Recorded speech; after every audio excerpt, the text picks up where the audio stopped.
सत श्री अकाल। न्यूज़ 18 पंजाब हरियाणा हिमाचल देख रहे सारे दर्शकों का स्वागत है। मैं हाँ विजयपाल सिंह बराड़। सब तो पहला जिक्र करते हाँ खबरों के विच शिलोंग के सिखां का मसला एक बार फिर गरमा गया है। शिलोंग के सिखां नूं उजाड़न का मसला कहांगे फिर गरमा गया है। श्री अकाल तख्त साहिब के जथेदार ने भी इसकी निखेधी की और केंद्र तो मेघालय सरकार के फैसले पर रोक लाने की मांग की गई है। जथेदार अकाल तख्त साहिब का कहना है कि केंद्र सरकार नूं तुरंत दखल देना चाहिए है। सिखां नूं उजाड़िया जाना मंदभागा है। दरअसल मेघालय सरकार की इस कार्रवाई की निखेधी की जा रही है क्योंकि शिलोंग च जिहड़े सिख वसते ने उन्हां नूं जिथे वो रह रहे ने वो घर खाली करन दे हुक्म जारी किए गए ने। पहलां भी ये मामला चर्चा दे विच आया सी। उस वेले पंजाब दे कई वफद भी पहुंचे सी, गलबात भी करके आए सी उत्थों दे सिखां दे नाल।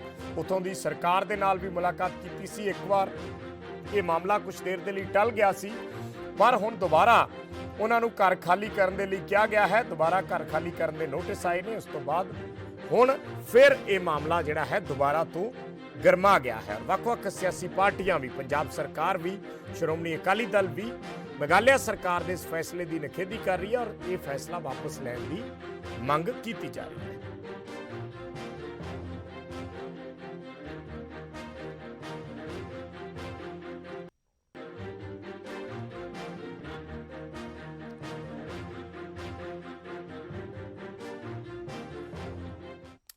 ਤੇ शिलोंग च सिखां दे आशियाने उजाड़न की कोशिश की जा रही है। मेघालय सरकार ने उन्होंने घरां दे बाहर घर खाली करन दे नोटिस चिपका दिते ने, जिस नूं लैके पंजाब के डिप्टी सीएम सुखजिंदर रंधावा ने केंद्र ते मेघालय सरकार नूं चिट्ठी लिखण की गल कही है। उधर श्रोमणी अकाली दल वल्लों मेघालय च अपना एक वफद भेजण का ऐलान किया गया है। शिलोंग च सिखां दे घरां नूं मुड़ खतरा, सिखां दे आशियानिਆਂ ਨੂੰ ਉਜਾੜਨ ਦੀ ਕੋਸ਼ਿਸ਼। मेघालय सरकार ने हुक्म किए जारी, घर खाली करन दे दिते हुक्म। शिलोंग दे विच सिखां दे घरां नूं उजाड़न दी कोशिश की जा रही है। मई 2019 वांग सरकार ने मुड़ घर खाली करन दे नोटिस चिपका दिते ने, जिस नूं लैके सिख भाईचारे दे विच रोस दी लहर है। सिख भाईचारे का कहना है कि 200 सालों तो इत्थे रह रहे हैं ते सानू ही इत्थे गैर कानूनी तरीके दे नाल रहना दस्सिया जा रहा है ते हर संभव लड़ाई लड़न दी गल कही है। हमारे लोगों का राइट है, उसका तो ख्याल नहीं रखा गया ना। तो हम लोग जैसा चाहते थे वैसा हाई लेवल कमेटी ने रिपोर्ट नहीं दिया और जो सीएम साहब ने जो तुरंत उसमें फैसला लिया है और हमारे लोगों के लिए जो उन्होंने बोला है कि वहाँ पे जो अर्बन अफेयर्स का को ये ऑनरशिप दे देंगे, वो तो बिल्कुल गलत है क्योंकि हमारे लोग वहाँ पे 200 साल से रह रहे हैं और सीएम ऑफ विलियम ने 200 साल पहले ये लैंड गिफ्टेड किया था हमारा कम्युनिटी को और वो देने के बाद में एक बार जब किसी को दे दिया जाता है तो उसको दोबारा वापस नहीं लिया जाता है। उधर मेघालय के सीएम ने सिखां दे नाल हमदर्दी जताई है। उन्होंने भरोसा दिता है कि मसले का ढुकवां हल कढ़िया जाएगा।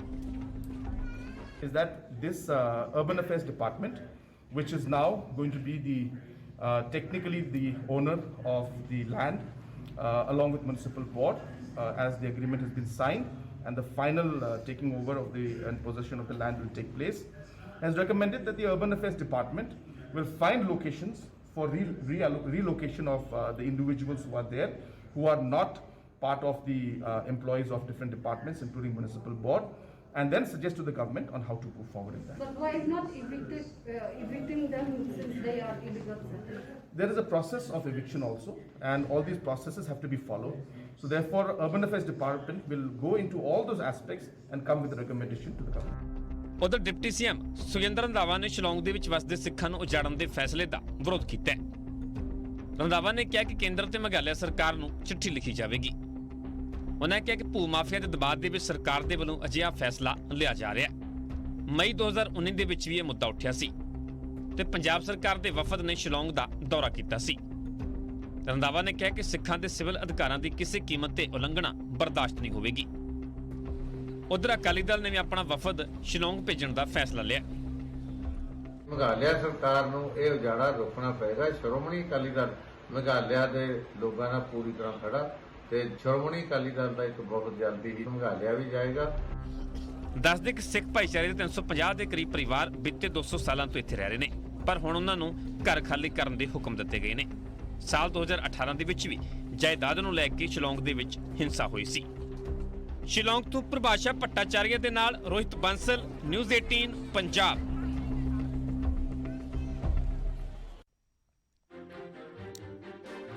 ਦਰਅਸਲ ਸ਼ਿਲੌਂਗ ਦਾ ਸਿੱਖਾਂ ਦਾ ਮਸਲਾ ਹੈ ਕੀ, ਅਸੀਂ ਉਹ ਵੀ ਤੁਹਾਨੂੰ ਦੱਸਦੇ ਹਾਂ। ਸੰਖੇਪ ਦੇ ਵਿੱਚ ਦਹਾਕਿਆਂ ਦੀ ਕਹਾਣੀ ਹੈ ਸ਼ਿਲੌਂਗ 'ਚ ਸਿੱਖਾਂ ਦੇ ਘਰਾਂ ਨੂੰ ਉਜਾੜਨ ਦੀ। ਇਸ ਵੇਲੇ ਸ਼ਿਲੌਂਗ 'ਚ ਸਿੱਖਾਂ ਦੇ ਘਰਾਂ ਨੂੰ ਉਜਾੜਨ ਦੀ ਕੋਸ਼ਿਸ਼ ਹੋ ਰਹੀ ਹੈ। ਸ਼ਿਲੌਂਗ ਪ੍ਰਸ਼ਾਸਨ ਨੇ ਘਰਾਂ ਦੇ ਬਾਹਰ ਮੁੜ ਤੋਂ ਨੋਟਿਸ ਲਗਾ ਦਿੱਤੇ ਨੇ। ਦੱਸ ਦਈਏ ਕਿ ਸਥਾਨਕ ਪ੍ਰਸ਼ਾਸਨ ਨੇ ਪਹਿਲੀ ਵਾਰ 1987 'ਚ ਵੀ ਨੋਟਿਸ ਜਾਰੀ ਕੀਤੇ ਸੀ। ਸਥਾਨਕ ਪ੍ਰਸ਼ਾਸਨ ਵੱਲੋਂ 1987 'ਚ ਵੀ ਪਹਿਲੀ ਵਾਰ ਨੋਟਿਸ ਜਾਰੀ ਕੀਤੇ ਗਏ ਸੀ। ਉਸ ਤੋਂ ਬਾਅਦ ਮਈ 2019 'ਚ ਵੀ ਹੁਣ ਸਿੱਖਾਂ ਦੇ ਘਰਾਂ ਦੇ ਬਾਹਰ ਨੋਟਿਸ ਲਗਾਏ ਗਏ ਸੀ। ਉਸ ਤੋਂ ਬਾਅਦ ਮਾਮਲਾ ਕੁਝ ਦੇਰ ਲਈ ਰੁਕ ਗਿਆ ਸੀ, ਪਰ ਹੁਣ ਫਿਰ ਇਹ ਮਾਮਲਾ ਚਰਚਾ ਦੇ ਵਿੱਚ ਆ ਗਿਆ। ਦਰਅਸਲ ਇਹ 1863 ਦੇ ਵਿੱਚ ਜਿਹੜੇ ਇਹ ਸ਼ਿਲੌਂਗ ਦੇ ਵਿੱਚ ਉੱਥੇ ਸਿੱਖ ਵਸਦੇ ਨੇ, 1863 'ਚ ਅੰਗਰੇਜ਼ਾਂ ਨੇ ਉਹਨਾਂ ਨੂੰ ਇਹ ਜਗ੍ਹਾ ਅਲਾਟ ਕੀਤੀ ਸੀ। ਸੋ ਵੱਖ-ਵੱਖ ਪੋਲੀਟੀਕਲ ਪਾਰਟੀਆਂ ਤੇ ਖੜੀਆਂ ਨੇ। ਸ਼੍ਰੋਮਣੀ ਅਕਾਲੀ ਦਲ ਉਸ ਵੇਲੇ ਵੀ ਵਫਦ ਗਏ ਸੀ, ਹੁਣ ਵੀ ਗੱਲ ਕਹੀ ਜਾ ਰਹੀ ਹੈ। ਸਾਡੇ ਨਾਲ ਪ੍ਰੋਫੈਸਰ ਪ੍ਰੇਮ ਸਿੰਘ ਚੰਦੂਮਾਜਰਾ ਜੁੜੇ ਨੇ, ਸੀਨੀਅਰ ਆਗੂ ਨੇ ਸ਼੍ਰੋਮਣੀ ਅਕਾਲੀ ਦਲ ਦੇ। ਚੰਦੂਮਾਜਰਾ ਸਾਹਿਬ, ਹੁਣ ਇਸ ਵੇਲੇ ਕੀ ਸਿਚੁਏਸ਼ਨ ਹੈ? ਔਰ ਲਾਸਟ ਟਾਈਮ ਜਦੋਂ ਤੁਸੀਂ ਗਏ ਸੀ, ਮੈਨੂੰ ਯਾਦ ਹੈ ਉਦੋਂ ਵੀ ਤੁਸੀਂ ਵਫਦ ਦੇ ਵਿੱਚ ਸੀਗੇ, ਉਦੋਂ ਸਰਕਾਰ ਨਾਲ ਕੀ ਗੱਲ ਹੋਈ ਸੀ ਤੇ ਹੁਣ ਦੁਬਾਰਾ ਫਿਰ ਕਿੱਥੇ ਆ ਕੇ ਪੇਚ ਫਸ ਗਿਆ? ਦੇਖੋ ਵਿਜੇ ਜੀ, ਜਿਸ ਤਰ੍ਹਾਂ ਸ਼ਿਲੌਂਗ ਦੇ ਵਿੱਚ ਵਿਵਹਾਰ ਕੀਤਾ ਜਾ ਰਿਹਾ ਉੱਥੋਂ ਦੀ ਸਰਕਾਰ ਵੱਲੋਂ, ਉੱਥੋਂ ਦੇ ਪ੍ਰਸ਼ਾਸਨ ਵੱਲੋਂ, ਉਹ ਬਹੁਤ ਹੀ ਮੰਦਭਾਗਾ। ਉਹ ਇਸ ਤਰ੍ਹਾਂ ਵਿਵਹਾਰ ਕੀਤਾ ਜਾ ਰਿਹਾ ਜਿਵੇਂ ਕੋਈ ਬਾਹਰਲੇ ਮੁਲਕ ਦੇ ਲੋਕ ਆ ਕੇ ਵਸੇ ਹੁੰਦੇ ਨੇ, ਜਿਵੇਂ ਪਾਕਿਸਤਾਨ ਦੇ ਲੋਕਾਂ ਨਾਲ, ਬੰਗਲਾਦੇਸ਼ ਦੇ ਲੋਕਾਂ ਨਾਲ ਸਲੂਕ ਹੋ ਰਿਹਾ। ਉਸ ਕਿਸਮ ਦਾ ਸਲੂਕ ਸ਼ਿਲੌਂਗ ਦੇ ਵਿੱਚ ਸਿੱਖ ਭਾਈਚਾਰੇ ਦੇ ਔਰ ਖਾਸ ਤੌਰ ਤੇ ਜ਼ਿਆਦਾਤਰ ਗਿਣਤੀ ਦਲਿਤ ਲੋਕਾਂ ਦੀ ਆ, ਉਹਨਾਂ ਨਾਲ ਵਿਵਹਾਰ ਕੀਤਾ ਜਾ ਰਿਹਾ। ਔਰ ਉੱਥੋਂ ਦਾ ਮਾਫੀਆ ਜਿਹੜਾ ਹੈ ਉਹ ਕਬਜ਼ਾ ਕਰਨਾ ਚਾਹੁੰਦਾ ਉਸ ਏਰੀਏ ਤੇ, ਉਸ ਕਲੋਨੀ ਤੇ ਜਿੱਥੇ ਬਹੁਤ ਲੰਬੇ ਸਮੇਂ ਤੋਂ ਲੋਕ ਵਸੇ ਹੋਏ ਸੀ। ਮਤਲਬ ਬਿਲਕੁਲ ਜਦੋਂ ਦਲੀਲ ਨਾਲ ਗੱਲ ਕਰੀਦੀ ਆ ਉਦੋਂ ਕੋਈ ਜਵਾਬ ਨਹੀਂ ਸਰਕਾਰ ਦੇ ਕੋਲ, ਤੇ ਪਿੱਛੋਂ ਆਪਣਾ ਸ਼ਕਤੀ ਵਰਤ ਕੇ, ਅਸਰ ਵਰਤ ਕੇ, ਡਰਾ ਧਮਕਾ ਕੇ ਮਤਲਬ ਕੋਸ਼ਿਸ਼ ਕੀਤੀ ਜਾ ਰਹੀ ਹੈ ਵੀ ਇਹਨਾਂ ਨੂੰ ਉਜਾੜ ਕੇ ਕਿਸੇ ਦੂਜੇ ਥਾਂ ਭੇਜਿਆ ਜਾਵੇ। ਇਹ ਸ਼ਹਿਰ ਦੇ ਵਿੱਚ ਜਗ੍ਹਾ ਇੰਨੇ ਸਾਲਾਂ ਤੋਂ ਲੋਕ ਰਹਿ ਰਹੇ ਆ।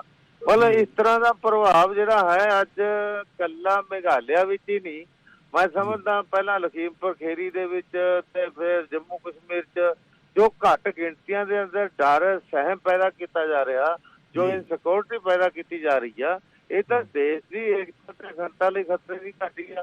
ਮੈਂ ਸਮਝਦਾ ਤੁਸੀਂ ਕੋਈ ਦੁਬਾਰਾ ਕੋਈ ਐਕਸ਼ਨ ਪਲਾਨ ਕਰ ਰਹੇ ਹੋ ਅਕਾਲੀ ਦਲ ਵੱਲੋਂ? ਸਰੂਪ ਆ ਉਹ ਤੇ ਸੱਟ ਲੱਗਣ ਵਾਲੀ ਗੱਲ ਹੋਏਗੀ, ਪਰ ਭਾਰਤ ਸਰਕਾਰ ਨੂੰ ਇਸ ਤਰ੍ਹਾਂ ਦੀ ਭਾਵਨਾ ਪੈਦਾ ਨਾ ਹੋਵੇ ਘੱਟ ਗਿਣਤੀਆਂ ਦੇ ਵਿੱਚ ਬਗਾਨੇਪਨ ਦੀ, ਔਰ ਘੱਟ ਗਿਣਤੀਆਂ ਨੂੰ ਆਪਣੇ ਆਪ ਨੂੰ ਸੁਰੱਖਿਅਤ ਰੱਖਣ ਤੇ ਬੇਭਰੋਸਗੀ ਨਾ ਪੈਦਾ ਹੋਵੇ। ਤੇ ਇਹ ਯਕੀਨ ਬਣਾਉਣਾ ਚਾਹੀਦਾ, ਸਿਸਟਮ ਤੇ ਯਕੀਨ ਬਣਾਉਣਾ ਚਾਹੀਦਾ, ਸਿਸਟਮ ਦੇ ਵਿੱਚ ਯਕੀਨ ਟੁੱਟਦਾ ਜਾ ਰਿਹਾ। ਸੋ ਚੰਦੂਮਾਜਰਾ ਸਾਹਿਬ, ਤੁਸੀਂ ਕੋਈ ਐਕਸ਼ਨ ਪਲਾਨ ਕਰ ਰਹੇ ਹੋ ਆਪਣੀ ਪਾਰਟੀ ਵੱਲੋਂ? ਸ਼੍ਰੋਮਣੀ ਅਕਾਲੀ ਦਲ ਦਾ ਵਫਦ ਜਾਏਗਾ, ਉੱਥੇ ਦੀ ਸਥਿਤੀ ਦਾ ਜਾਇਜ਼ਾ ਲਏਗਾ, ਉੱਥੇ ਦੀ ਸਰਕਾਰ ਨਾਲ ਵੀ ਗੱਲ ਕਰੇਗਾ ਤੇ ਮਤਲਬ ਕੇਂਦਰੀ ਗ੍ਰਹਿ ਮੰਤਰੀ ਨੂੰ ਵੀ ਅਸੀਂ ਮੁਲਾਕਾਤ ਦਾ ਸਮਾਂ ਲਵਾਂਗੇ। ਮਤਲਬ ਇਹ ਤਾਂ ਬਹੁਤ ਜ਼ਿਆਦਾ ਦੇਸ਼ ਦੇ ਅੰਦਰ ਮਤਲਬ ਮਾਹੌਲ ਖਰਾਬ ਹੁੰਦਾ ਜਾ ਰਿਹਾ, ਇਹਨੂੰ ਗੰਭੀਰਤਾ ਨਾਲ ਲੈਣ ਦੀ ਲੋੜ ਆ। ਤੋਂ ਪਹਿਲਾਂ ਸਾਡਾ ਵਫਦ ਮੇਘਾਲਿਆ 'ਚ ਵੀ ਜਾਏਗਾ, ਜੰਮੂ ਕਸ਼ਮੀਰ 'ਚ ਵੀ ਜਾਏਗਾ ਤੇ ਲਖੀਮਪੁਰ ਖੀਰੀ ਅਸੀਂ ਜਾ ਕੇ ਆਏ ਹਾਂ। ਚੰਦੂਮਾਜਰਾ ਸਾਹਿਬ, ਤੁਸੀਂ ਤੇ ਸਮਝਿਆ ਹੋਣਾ ਇਸ ਇਸ਼ੂ ਨੂੰ, ਸਰਕਾਰ ਤਰਕ ਕੀ ਦੇ ਰਹੀ ਹੈ ਕਿ ਇਹਨਾਂ ਲੋਕਾਂ ਕੋਲ ਮਾਲਕੀ ਨਹੀਂ ਹੈ ਜਾਂ ਪੁਰਾਣੇ ਬੈਠੇ ਨੇ? ਇਹੀ ਤਰਕ ਦਿੱਤਾ ਜਾ ਰਿਹਾ ਕਿ ਜੇ ਮਾਲਕੀ ਨਹੀਂ ਹੈ ਤੇ ਉਠਾ ਦਿਓ। ਤਰਕ ਤਾਂ ਉਹਨਾਂ ਵੱਲੋਂ ਇਹੀ ਦਿੱਤਾ ਜਾ ਰਿਹਾ, ਪਰ ਨਾਲ ਜਿਹੜਾ ਆਪਾਂ ਤੁਸੀਂ ਵੀ ਜਾਣਦੇ ਹੋ ਦੇਸ਼ ਦੇ ਵਿੱਚ ਇੱਕ ਮਾਨਤਾ ਵੀ ਹੈ, ਇੰਨੇ ਲੰਬੇ ਸਮੇਂ ਤੋਂ ਕੋਈ ਬੰਦਾ ਬੈਠਾ ਹੋਵੇ ਉਹਨੂੰ ਵੈਸੇ ਹੀ ਮਾਲਕੀ ਦੇ ਅਧਿਕਾਰ ਦੇ ਦਿੱਤੇ ਜਾਂਦੇ ਆ। ਉਹ ਤਾਂ ਅਲਾਟਮੈਂਟ ਹੋਈ ਸੀ, ਬਕਾਇਦਾ ਬਿਠਾਇਆ ਗਿਆ ਸੀ, ਬਕਾਇਦਾ ਉੱਥੋਂ ਦੇ ਉਸ ਸਮੇਂ ਮਤਲਬ ਜਿਹੜੇ ਲੋਕ ਸੀ ਇਹਨਾਂ ਤੋਂ ਕੰਮਕਾਰ ਕਰਾਉਣ ਲਈ ਮਤਲਬ ਬਕਾਇਦਾ ਲਿਜਾਇਆ ਗਿਆ ਸੀ, ਤੇ ਹੁਣ ਉਹਨਾਂ ਦੇ ਉਸ ਵਜੋਂ ਹੀ ਉਹਨਾਂ ਨੂੰ ਉੱਥੇ ਬਿਠਾਇਆ ਗਿਆ ਸੀ ਤੇ ਕੰਮ ਕਰਾ ਕੇ ਆਪਣੀ ਲੋਕਾਂ ਨੂੰ ਹੁਣ ਧੱਕੇ ਮਾਰਨੇ ਉਹਦਾ ਕਿਸੇ ਤਰ੍ਹਾਂ ਵੀ ਜਾਇਜ਼ ਨਹੀਂ। ਇਹ ਤਾਂ ਗੈਰ ਇਨਸਾਨੀਅਤ ਵੀ ਗੱਲ ਆ ਤੇ ਗੈਰ ਕਾਨੂੰਨੀ ਗੱਲ ਆ। ਤੇ ਮੈਂ ਸਮਝਦਾ ਇਸ ਤਰ੍ਹਾਂ ਦੀ ਜਿਹੜੀ ਭਾਵਨਾ ਵੱਧਦੀ ਜਾ ਰਹੀ ਆ, ਗੱਲ ਤਾਂ ਜ਼ਿਆਦਾ ਵੀ ਜੀ ਵਾਲੀ ਵੀ ਇਹ ਅਲੱਗ-ਅਲੱਗ ਥਾਂ ਤੇ ਇਸ ਤਰ੍ਹਾਂ ਦਾ ਮਾਹੌਲ ਪੈਦਾ ਹੋ ਰਿਹਾ ਮੁਲਕ ਦੇ ਵਿੱਚ, ਇਹ ਜਿਹੜਾ ਖਤਰਾ ਬਣਦਾ ਜਾ ਰਿਹਾ ਬੜੀ ਗੰਭੀਰਤਾ ਨਾਲ। ਇਹਨੂੰ ਅਸੀਂ ਲਖੀਮਪੁਰ ਖੀਰੀ ਦੀ ਘਟਨਾ ਤੋਂ ਬਾਅਦ ਵੀ ਕਿਹਾ ਸੀ ਮਾਨਯੋਗ ਮੁੱਖ ਮੰਤਰੀ ਉੱਤਰ ਪ੍ਰਦੇਸ਼ ਨੂੰ ਮਤਲਬ ਅਪੀਲ ਕੀਤੀ ਸੀ ਵੀ ਉਹ ਇਸ ਸਾਰੀ ਨੂੰ ਨਿਰਪੱਖਤਾ ਨਾਲ ਲੈ ਕੇ ਸਖਤੀ ਨਾਲ ਦੋਸ਼ੀਆਂ ਦੇ ਵਿਰੁੱਧ ਐਕਸ਼ਨ ਲੈ ਕੇ। ਇਸੇ ਤਰ੍ਹਾਂ ਮੇਘਾਲਿਆ ਦੀ ਸਰਕਾਰ ਨੂੰ ਵੀ ਚਾਹੀਦਾ ਜਿਹੜੇ ਮਤਲਬ ਇਸ ਕਿਸਮ ਦੀਆਂ ਚੂੰਡੀਆਂ ਵੱਢੀਆਂ ਜਾ ਰਹੀਆਂ, ਇਸ ਕਿਸਮ ਦੇ ਮਤਲਬ ਬਾਰ ਟੈਸਟ ਲਏ ਜਾ ਰਹੇ ਨੇ, ਕੋਈ ਇੱਕ ਕਿਸਮ ਦਾ ਸਬਰ ਦਾ ਟੈਸਟ ਹੀ ਲੈ ਰਹੇ ਨਾ। ਪਹਿਲਾਂ ਕਦੇ 1987 ਚ, ਫਿਰ 2019 ਚ, ਤੇ ਹੁਣ ਆਣ ਕੇ ਦੁਬਾਰਾ ਫੇਰ ਉਹੀ ਨੋਟਸ ਉਹੀ ਗੱਲਾਂ। ਜਦੋਂ ਇੱਕ ਮਸਲਾ ਇੱਕ ਵਾਰੀ ਤੈਅ ਹੋ ਜਾਂਦਾ ਤੇ ਦੁਬਾਰਾ ਫੇਰ ਉਠਾਉਣ ਦਾ ਮਤਲਬ ਹੀ ਨਹੀਂ ਬਣਦਾ। ਪਰ ਤੁਸੀਂ ਜਦੋਂ ਮਹਾਰਾਜ ਸਾਹਿਬ ਸਾਡੇ ਨਾਲ ਬਣੇ ਰਹਿਣਾ। ਸਾਡੇ ਨਾਲ ਗੁਰਜੀਤ ਸਿੰਘ ਜੁੜੇ ਨੇ ਸ਼ਿਲੌਂਗ ਤੋਂ, ਪ੍ਰੈਜ਼ੀਡੈਂਟ ਨੇ ਗੁਰੂ ਨਾਨਕ ਦਰਬਾਰ ਦੇ ਸ਼ਿਲੌਂਗ ਤੋਂ। ਗੁਰਜੀਤ ਸਿੰਘ ਜੀ, ਪ੍ਰੋਫੈਸਰ ਪ੍ਰੇਮ ਸਿੰਘ ਚੰਦੂ ਮਾਜਰਾ ਅਕਾਲੀ ਦਲ ਦੇ ਸੀਨੀਅਰ ਆਗੂ ਨੇ, ਸ਼ਾਇਦ ਤੁਹਾਡੀ ਮੁਲਾਕਾਤ ਵੀ ਹੋਈ ਹੋਵੇ ਜਾਂ ਜਾਣਦੇ ਹੋਵੋ, ਉੱਥੇ ਕਈ ਵਾਰ ਜਾ ਵੀ ਚੁੱਕੇ ਨੇ। ਤੁਹਾਡੇ ਤੋਂ ਮੈਂ ਇੱਕ ਵਾਰੀ ਫਿਰ ਦੁਬਾਰਾ ਥੋੜਾ ਜਿਹਾ ਇਹ ਮਸਲਾ ਸਮਝਣਾ ਚਾਹੂੰਗਾ ਕਿ ਤਰਕ ਸਰਕਾਰ ਕੀ ਦੇ ਰਹੀ ਹੈ ਇਸ ਦੇ ਪਿੱਛੇ, ਜਿਹੜਾ ਵਾਰ-ਵਾਰ ਤੁਹਾਨੂੰ ਨੋਟਿਸ ਆਉਂਦੇ ਆ ਜਾਂ ਖਾਲੀ ਕਰਨ ਦੇ ਲਈ ਕਿਹਾ ਜਾ ਰਿਹਾ? ਤਰਕ ਉਹਨਾਂ ਦਾ ਇਹੋ ਹੀ ਹੈ ਜੀ ਕਿ ਮਤਲਬ ਇਹ ਜਿਹੜੀ ਜ਼ਮੀਨ ਆ ਜੀ, ਇਹ ਚਾਹੁੰਦੇ ਆ। ਪਹਿਲਾਂ ਜਦੋਂ ਇਹ ਜ਼ਮੀਨ ਤੇ ਜਦੋਂ ਸਾਡੇ ਲੋਕ ਆਏ ਸੀ ਜੀ ਇੱਥੇ ਜੀ, ਉਸ ਟਾਈਮ ਦੇ ਉੱਤੇ ਤੇ ਖਾਲੀ ਵੇਸਟ ਲੈਂਡ ਹੀ। ਹੁਣ ਇਹ ਜ਼ਮੀਨ ਜਿਹੜੀ ਹੈ ਬਹੁਤ ਵੈਲਿਊਏਬਲ ਆ, ਕਿਉਂਕਿ ਸ਼ਹਿਰ ਦੇ ਬਿਲਕੁਲ ਵਿਚਕਾਰ ਆ ਜੀ। ਤੇ ਹੁਣ ਮਤਲਬ ਜਿਹੜੀ ਹੋਲਸੇਲ ਮਾਰਕੀਟ ਆ ਉਹ ਸਾਰੀ ਇੱਥੇ ਆ ਜੀ। ਹਾਂਜੀ। ਤੇ ਕਿੰਨੇ ਸਾਲਾਂ ਤੋਂ ਇਹ ਚਾਹੁੰਦੇ ਨੇ ਜੀ ਕਿ ਇਹਨੂੰ ਮਤਲਬ ਖਾਲੀ ਕਰਾ ਕੇ ਤੇ ਅਸੀਂ ਆਪਣੇ ਤਰੀਕੇ ਦੇ ਨਾਲ ਮਤਲਬ ਜੋ ਵੀ ਇੱਥੇ ਕਰੀਏ, ਵੇਚੀਏ ਜਾਂ ਮਾਲ ਬਣਾਈਏ। ਹਾਂਜੀ। ਤੁਸੀਂ ਗੁਰਜੀਤ ਜੀ ਕਿੰਨੇ ਸਾਲਾਂ ਤੋਂ ਇੱਥੇ ਬੈਠੇ ਹੋ? ਇਹ ਇੱਥੇ ਜੀ ਆਪਣਾ 1853 ਤੋਂ ਪਹਿਲਾਂ ਤੋਂ ਲੋਕ ਇੱਥੇ ਰਹਿ ਰਹੇ ਜੀ। ਜਿਹੜੀ ਸਾਡੇ ਕੋਲ ਮਤਲਬ ਲਿਖਤ ਦੇ ਵਿੱਚ ਇੱਥੋਂ ਦੇ ਜਿਹੜਾ ਕਿੰਗ ਨੇ ਦਿੱਤਾ ਹੋਇਆ ਨਾ ਜੀ, ਉਹਦੇ ਵਿੱਚ ਲਿਖਿਆ ਹੈ ਕਿ ਮਤਲਬ 1853 ਤੋਂ ਜਿਹੜਾ ਬ੍ਰਿਟਿਸ਼ ਗਵਰਨਮੈਂਟ ਦੇ ਨਾਲ ਐਗਰੀਮੈਂਟ ਹੋਇਆ ਸੀ ਨਾ ਜੀ, ਉਹ ਉਸ ਤੋਂ ਪਹਿਲਾਂ ਦੇ ਸਾਡੇ ਲੋਕ ਰਹਿੰਦੇ। 1853 ਚੋਂ ਐਗਰੀਮੈਂਟ ਹੋਇਆ ਸੀ ਜੀ, ਉਸ ਤੋਂ ਪਹਿਲਾਂ ਦੇ ਮਤਲਬ ਜਿਹੜੇ ਆਪਣੇ ਪੰਜਾਬੀ ਜਿਹੜੇ ਆ ਉੱਥੇ ਰਹਿੰਦੇ ਨੇ, ਸ਼ਿਲੌਂਗ ਦੇ ਵਿੱਚ ਰਹਿੰਦੇ ਨੇ। ਸੋ ਉਹ ਤੁਹਾਡੇ ਕੋਲ ਉਹੀ ਜਿਹੜੇ ਡਾਕੂਮੈਂਟਸ ਨੇ ਉਦੋਂ ਦੇ ਉਵੇਂ ਹੀ ਚੱਲੇ ਆ ਰਹੇ ਆ? ਉਹ ਵੀ ਚੱਲੇ ਆ ਰਹੇ ਜੀ। ਫਿਰ ਜਿਸ ਤਰ੍ਹਾਂ ਗੁਰਦੁਆਰਾ ਸਾਹਿਬ ਹੈ ਜੀ, ਸਕੂਲ ਆ, ਇਹਦੇ ਵੀ ਡਾਕੂਮੈਂਟ ਆ ਸਾਡੇ ਕੋਲ ਸਾਰੇ ਜੀ। ਉਸ ਤੋਂ ਇਲਾਵਾ ਮਤਲਬ ਹਾਈ ਕੋਰਟ ਦੇ ਜਜਮੈਂਟਸ ਵਗੈਰਾ ਜਿਹੜੇ ਆ ਉਹ ਵੀ ਸਾਡੇ ਕੋਲ ਹੈਗੇ ਆ ਕਿ ਮਤਲਬ ਜਿਹੜਾ ਹਾਈ ਕੋਰਟ ਨੇ 2019 ਚ 18 ਚ ਜਿਹੜਾ ਹੋਇਆ ਸੀ ਕੇਸ, ਉਸ ਤੋਂ ਬਾਅਦ ਦੇ ਵਿੱਚ ਅਸੀਂ ਕੇਸ ਫਾਈਲ ਕੀਤਾ ਸੀ ਤੇ ਮੇਘਾਲਿਆ ਹਾਈ ਕੋਰਟ ਨੇ ਜਜਮੈਂਟ ਜਿਹੜਾ ਉਹ ਸਾਡੇ ਫੇਵਰ ਚ ਕੀਤਾ ਕਿ ਇਹਨਾਂ ਨੂੰ ਇਹਨਾਂ ਦਾ ਮਤਲਬ ਸਾਡਾ ਰਾਈਟ ਜਿਹੜਾ ਉਹਨੂੰ ਰਿਕੋਗਨਾਈਜ਼ ਕਰਦਿਆਂ ਹੋਇਆ ਉਹਨਾਂ ਕਿਹਾ ਕਿ ਇਹਨਾਂ ਨੂੰ ਮਤਲਬ ਇੱਥੋਂ ਕਿਸੇ ਵੀ ਤਰੀਕੇ ਦੇ ਨਾਲ ਤੰਗ ਨਾ ਕੀਤਾ ਜਾਵੇ। ਹਾਂਜੀ। ਸੋ ਜਿਹੜਾ ਸਰਕਾਰ ਕਹਿ ਰਹੀ ਹੈ ਇਸ ਵੇਲੇ ਵੀ ਤੁਸੀਂ ਇੱਥੋਂ ਖਾਲੀ ਕਰੋ, ਕੋਈ ਉਹਨਾਂ ਨੇ ਤੁਹਾਨੂੰ ਕੋਈ ਬਦਲ ਵੀ ਦਿੱਤਾ ਜਾਂ ਕਹਿੰਦੇ ਕਿ ਜਿੱਥੇ ਮਰਜ਼ੀ ਜਾਓ ਬਸ ਇਸ ਨੂੰ ਖਾਲੀ ਕਰੋ? ਨਹੀਂ, ਮਤਲਬ ਜਿਹੜੇ ਤਰੀਕੇ ਨਾਲ ਉਹ ਕਹਿ ਰਹੇ ਆ ਨਾ ਜੀ, ਉਹ ਤੇ ਕਹਿ ਰਿਹਾ ਕਿ ਜਿਹੜੀ ਇਹ ਜ਼ਮੀਨ ਆ ਇਹਦੀ ਕਾਰਵਾਈ ਹੋ ਰਹੀ ਆ ਕਿ ਇਹ ਜ਼ਮੀਨ ਜਿਹੜੀ ਆ ਅਰਬਨ ਅਫੇਅਰਸ ਡਿਪਾਰਟਮੈਂਟ ਨੂੰ ਦਿੱਤੀ ਜਾ ਰਹੀ ਆ ਤੇ ਥੋੜੀ ਜਿਹੀ ਕਾਰਵਾਈ ਬਾਕੀ ਆ, ਉਹ 1 ਹਫ਼ਤੇ ਦੇ ਵਿੱਚ ਕੰਪਲੀਟ ਕਰਕੇ ਉਦੋਂ ਬਾਅਦ ਦੇ ਵਿੱਚ ਜਿਹੜੀ ਮਤਲਬ ਇੱਥੋਂ ਹਟਾਉਣ ਦੇ ਵਾਸਤੇ ਜਿਹੜੀ ਕਾਰਵਾਈ ਆ ਉਹ ਸ਼ੁਰੂ ਕਰ ਦਿੱਤੀ ਜਾਏਗੀ।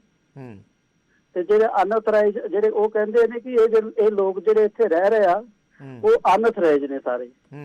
ਤੇ ਮਤਲਬ ਸਾਡੀ ਅੱਜ ਤੋਂ ਨਹੀਂ, ਮਤਲਬ ਪਹਿਲਾਂ ਤਾਂ ਜਿਹੜੀਆਂ ਲਿਸਟਾਂ ਰਹੀਆਂ ਉਹ ਇਹਨਾਂ ਨੂੰ ਦਿੱਤੀਆਂ ਹੋਈਆਂ ਸਰਕਾਰ ਨੂੰ ਕਿ ਮਤਲਬ ਇੱਥੇ ਕਿੰਨੀਆਂ ਫੈਮਲੀਆਂ ਰਹਿੰਦੀਆਂ। 800 ਤੋਂ ਵੱਧ ਇੱਥੇ ਮਤਲਬ ਇੰਪਲਾਈ ਸਾਡੇ ਜਿਹੜੇ ਉਹ ਕੰਮ ਕਰਦੇ ਰਹੇ ਪਹਿਲਾਂ 90s ਦੇ ਵਿੱਚ। ਠੀਕ ਹੈ। ਤੇ ਉਹਨਾਂ ਦੇ ਪਰਿਵਾਰ ਇੱਥੇ ਜਿਹੜੇ ਆ ਉਹੀ ਰਹਿ ਰਹੇ, ਨਵਾਂ ਤੇ ਬਾਹਰ ਮਤਲਬ ਕੋਈ ਹੈ ਨਹੀਂ ਜਿਹਨਾਂ ਨੂੰ ਇਹ ਅਨਅਥੋਰਾਈਜ਼ਡ ਕਹਿੰਦੇ ਜੀ। ਸਾਰੇ ਮਤਲਬ ਉਹਨਾਂ ਦੀ ਫੈਮਲੀਆਂ ਦੇ ਸਾਰੇ ਸਾਡੇ ਕੋਲ ਸਬੂਤ ਹੈ ਜੀ ਕਿ ਉਹ ਕਿੰਨੇ ਚਿਰ ਤੋਂ ਇੱਥੇ ਗਵਰਨਮੈਂਟ ਨੌਕਰੀ ਕਰਦੇ ਨੇ। ਵਿੱਚ ਰਿਐਕਸ਼ਨ ਹੁੰਦਾ ਹੈ ਇਸ ਚੀਜ਼ ਦਾ। ਸਾਡੇ ਨਾਲ ਪ੍ਰੋਫੈਸਰ ਚੰਦੂ ਮਾਜਰਾ ਜੁੜੇ ਹੋਏ ਨੇ। ਵੱਖ-ਵੱਖ ਪੋਲੀਟੀਕਲ ਪਾਰਟੀਆਂ ਵੀ ਆਵਾਜ਼ ਚੱਕ ਰਹੀਆਂ ਨੇ, ਤੁਹਾਡੀ ਸਪੋਰਟ ਤੇ ਖੜੀਆਂ ਨੇ। ਸੋ ਕੀ ਐਕਸਪੈਕਟ ਕਰਦੇ ਹੋ ਤੁਸੀਂ ਖਾਸ ਕਰਕੇ ਪੰਜਾਬ ਗਵਰਨਮੈਂਟ ਤੋਂ ਜਾਂ ਪੰਜਾਬ ਦੀਆਂ ਜਾਂ ਹੋਰ ਜਿਹੜੀਆਂ ਪੋਲੀਟੀਕਲ ਪਾਰਟੀਆਂ ਨੇ ਉਹਨਾਂ ਤੋਂ?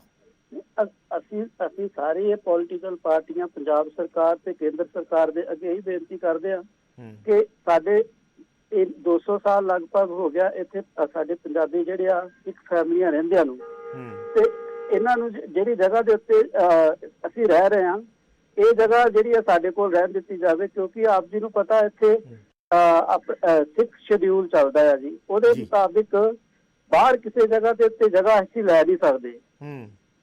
ਤੇ ਜੇ ਅਗਰ ਸਾਨੂੰ ਦੂਸਰੀ ਜਗ੍ਹਾ ਕਿਤੇ ਮਤਲਬ ਇਹ ਸੈਟਲ ਵੀ ਕਰਦੇ ਸ਼ਹਿਰ ਤੋਂ ਬਾਹਰ, ਉੱਥੇ ਜਾ ਕੇ ਮਤਲਬ ਸਾਡੇ ਲੋਕਾਂ ਦਾ ਜਿਹੜਾ ਹੈ ਨਾ ਉਹ ਰਹਿਣਾ ਜਿਹੜਾ ਬਹੁਤ ਮੁਸ਼ਕਿਲ ਆ, ਕਿਉਂਕਿ ਜੋ ਵੀ ਸਾਨੂੰ ਇੱਥੇ ਹੱਕ ਹਕੂਕ ਅਧਿਕਾਰ ਹੁਣ ਤੱਕ ਮਿਲੇ ਹੋਏ ਆ, ਇੰਨੇ ਪੁਰਾਣੇ ਰਹਿੰਦੇ ਹੋਏ ਸਾਨੂੰ ਇੱਥੇ ਨਹੀਂ ਰਹਿਣ ਦੇਣਾ ਚਾਹੁੰਦੇ। ਅਗਰ ਅਸੀਂ ਇੱਥੋਂ ਸ਼ਿਫਟ ਕਰ ਦਈਏ ਉੱਥੇ ਕਿਸ ਤਰ੍ਹਾਂ ਨੂੰ ਕਿੰਨਾ ਕੁ ਰਹਿਣ ਦੇਣਾ ਜੀ ਇਹਨਾਂ ਨੂੰ, ਜਦੋਂ ਮਰਜ਼ੀ ਚਾਰਜ ਫੇਰੇ ਘੇਰ ਕੇ ਖਤਮ ਕਰ ਦੇਣਗੇ ਪੂਰਾ। ਚੰਦੂ ਮਹਿਰਾ ਸਾਹਿਬ, ਤੁਸੀਂ ਕੁਝ ਕਹਿਣਾ ਚਾਹੋਗੇ? ਇੱਕ ਆਖਰੀ ਕਮੈਂਟ। ਦੇਖੋ, ਗੁਰਜੀਤ ਜੀ ਨੇ ਜਿਵੇਂ ਗੱਲ ਦੱਸੀ ਆ ਉਹ ਬੜੀ ਸੀਰੀਅਸ ਹੈ ਸਾਰੀ ਗੱਲ। ਅਸੀਂ ਮਾਨਯੋਗ ਗ੍ਰਹਿ ਮੰਤਰੀ ਭਾਰਤ ਸਰਕਾਰ ਨੂੰ ਮਿਲਣ ਦੀ ਸੋਚਾਂਗੇ, ਇਹਨਾਂ ਦੀ ਸਾਰੀ ਸਥਿਤੀ ਦਾ ਲੈ ਕੇ, ਕਾਨੂੰਨੀ ਤੌਰ ਤੇ ਵੀ, ਦਲੀਲ ਰਾਹੀਂ ਵੀ, ਇਨਸਾਨੀਅਤ ਦੇ ਤੌਰ ਤੇ ਵੀ, ਸਾਰੇ ਪੱਖ ਮੈਂ ਸਮਝਦਾ ਇਹਨਾਂ ਦੇ ਹੱਕ 'ਚ ਜਾਂਦੇ ਨੇ ਤੇ ਉਹਦੀ ਅਸੀਂ ਪੂਰੀ ਪੈਰਵਾਈ ਕਰਾਂਗੇ। ਬਤੌਰ ਇੱਕ ਮਿਨੋਰਟੀ ਦੇ ਰਿਪਰੈਜ਼ੈਂਟੇਟਿਵ ਹੋਣ ਦੇ ਨਾਤੇ ਸ਼੍ਰੋਮਣੀ ਅਕਾਲੀ ਦਲ ਜਿਹੜਾ ਹੈ ਪੂਰੀ ਤਰ੍ਹਾਂ ਖੜਾ ਇਹਨਾਂ ਦੇ ਨਾਲ। ਠੀਕ ਹੈ, ਠੀਕ ਹੈ, ਧੰਨਵਾਦ ਚੰਦੂ ਮਹਿਰਾ ਸਾਹਿਬ, ਧੰਨਵਾਦ ਗੁਰਜੀਤ ਸਿੰਘ ਜੀ ਸਾਡੇ ਨਾਲ ਜੁੜਨ ਲਈ, ਆਪਣੀ ਗੱਲ ਰੱਖਣ ਲਈ। ਤਾਂ ਇਹ ਪੂਰਾ ਮਾਮਲਾ ਹੈ ਜਿਸ ਨੂੰ ਅਸੀਂ ਬਰੀਕੀ ਦੇ ਨਾਲ ਇੱਕ ਵਾਰ ਫਿਰ ਦਰਸ਼ਕਾਂ ਦੇ ਸਾਹਮਣੇ ਰੱਖਣ ਦੀ ਕੋਸ਼ਿਸ਼ ਕੀਤੀ ਹੈ। ਗੁਰਜੀਤ ਸਿੰਘ ਜਿਹੜੇ ਪ੍ਰੈਜ਼ੀਡੈਂਟ ਨੇ ਉੱਥੋਂ ਦੇ ਗੁਰਦੁਆਰਾ ਸਾਹਿਬ ਦੇ, ਸਾਡੇ ਨਾਲ ਜੁੜੇ, ਉਹਨਾਂ ਨੇ ਪੂਰੀ ਡਿਟੇਲ ਦੱਸੀ ਹੈ ਕਿ ਕਿੰਨੇ ਸਾਲਾਂ ਤੋਂ ਉੱਥੇ ਰਹਿ ਰਹੇ ਨੇ। 1863 ਦੇ ਆਸ-ਪਾਸ ਜਦੋਂ ਉਹਨਾਂ ਨੂੰ ਅੰਗਰੇਜ਼ਾਂ ਵੇਲੇ ਉੱਥੇ ਆਰਡਰ ਮਿਲੇ ਸੀ, ਉੱਥੇ ਬੈਠਣ ਦੇ ਮਾਲਕੀ ਉਹਨਾਂ ਨੇ ਦਿੱਤੀ ਸੀ, ਉਹ ਜਿਹੜੇ ਉਹਨਾਂ ਦੇ ਕੋਲ ਉਹਨਾਂ ਦੇ ਸਮਝੌਤੇ ਕੀਤੇ ਹੋਏ ਨੇ ਉਸ ਦੀਆਂ ਕਾਪੀਆਂ ਨੇ। ਔਰ ਹੁਣ ਇੰਨੇ ਸਾਲਾਂ ਬਾਅਦ ਕਰੀਬ 150 ਸਾਲ ਦਾ ਟਾਈਮ ਹੋ ਗਿਆ, 150 ਸਾਲ ਤੋਂ ਬਾਅਦ ਹੁਣ ਉਹਨਾਂ ਨੂੰ ਕਿਹਾ ਜਾ ਰਿਹਾ ਕਿ ਤੁਸੀਂ ਇਹ ਜਗ੍ਹਾ ਖਾਲੀ ਕਰੋ। ਇਸ ਨੂੰ ਲੈ ਕੇ ਹੁਣ ਇੱਕ ਵੱਡਾ ਜਿਹੜਾ ਹੈ ਇੱਕ ਅਨਰੈਸਟ ਦਾ ਮਾਹੌਲ ਉੱਥੋਂ ਦੇ ਸਿੱਖਾਂ ਦੇ ਵਿੱਚ ਪੈਦਾ ਹੋ ਗਿਆ।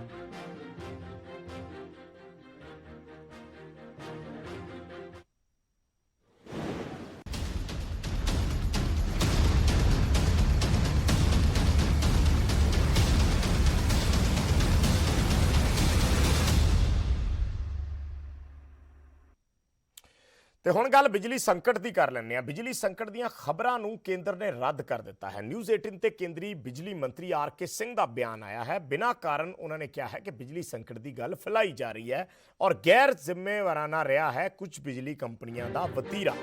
ਉਹਨਾਂ ਨੇ ਕਿਹਾ ਹੈ ਕਿ ਬਿਜਲੀ ਦੀ ਘਾਟ ਨਾ ਸੀ ਤੇ ਨਾ ਅਸੀਂ ਹੋਣ ਦੇਵਾਂਗੇ। ਇਹ ਗੈਰ ਬੀਜੇਪੀ ਸਰਕਾਰਾਂ ਨੇ ਬਿਜਲੀ ਸੰਕਟ ਦਾ ਦਾਅਵਾ ਕੀਤਾ ਸੀ। ਇਹ ਨਿਊਜ਼ 18 ਤੇ ਜਿਹੜੇ ਮੰਤਰੀ ਨੇ ਦੇਸ਼ ਦੇ ਬਿਜਲੀ ਮੰਤਰੀ, ਉਹਨਾਂ ਵੱਲੋਂ ਇਹ ਦਾਅਵਾ ਕੀਤਾ ਗਿਆ ਕਿ ਬਿਜਲੀ ਦਾ ਕੋਈ ਸੰਕਟ ਨਹੀਂ ਹੈ, ਇਸ ਨੂੰ ਬਿਨਾਂ ਵਜ੍ਹਾ ਤੂਲ ਦਿੱਤਾ ਗਿਆ ਹੈ। ਬਿਨਾਂ ਕੁਝ ਕੰਪਨੀਆਂ ਨੇ ਇਹ ਗੱਲ ਫੈਲਾਈ ਹੈ ਬਿਜਲੀ ਸੰਕਟ ਦੀ। ਉਹਨਾਂ ਨੇ ਕਿਹਾ ਕਿ ਕੋਲਾ ਪੂਰਾ ਜਿੰਨਾ ਕਾਫੀ ਮਾਤਰਾ ਦੇ ਵਿੱਚ ਜਿੰਨਾ ਚਾਹੀਦਾ ਹੈ। ਆਰ.ਕੇ. ਸਿੰਘ ਬਿਜਲੀ ਮੰਤਰੀ ਨੇ ਜਿਹੜੇ, ਉਹਨਾਂ ਨੇ ਨਿਊਜ਼ 18 ਨਾਲ ਗੱਲਬਾਤ ਦੌਰਾਨ ਇਹ ਦਾਅਵੇ ਕੀਤੇ ਨੇ।